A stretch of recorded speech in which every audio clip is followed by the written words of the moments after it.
waiting at the moment for the European Commission to come up with a report and a recommendation that will come in the middle of April, and this will take into account progress on various matters, progress in terms of internal reform, and I know there is another meeting of this high-level accession dialogue with Commissioner Füle in early April, I think the 2nd of April, between the government and the Commission. Secondly, it depends obviously on there being a sense that the internal political situation in your country is stable and is developing well. Thirdly, then, there's the question of good neighbourly relations, particularly with Bulgaria. And then, of course, there's the famous question of the name, which is a matter between you and Greece, of course. But the Commission will make its report in April.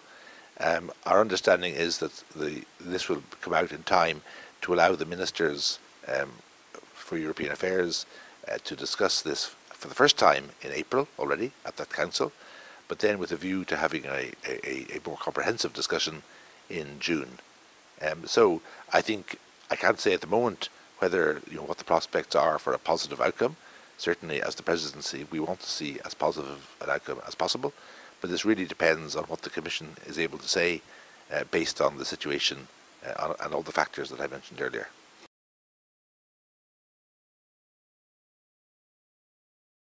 There hasn't been any debate among the ambassadors or among the ministers, but I know there has been discussion among our experts who follow Western Balkans questions quite carefully, and I think there we would be very, very supportive of Commissioner Füle and his efforts to ensure that the different political actors in Macedonia come together and act in a way which is supportive of the country's aspirations to join the Union. I think certainly if there is division or disarray or political conflict in Macedonia, that makes it much harder for the Council to be enthusiastic about the process of negotiation and the eventual process of accession.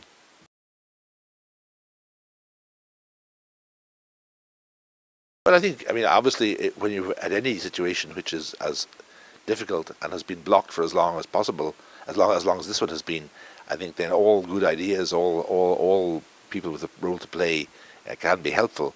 As I say, it's principally, as I understand it, an issue for the UN facilitator, Mr. Nimitz. But obviously the Commissioner himself is very personally committed to moving this forward, as I understand it. And if he can play a role, I'm sure he certainly will.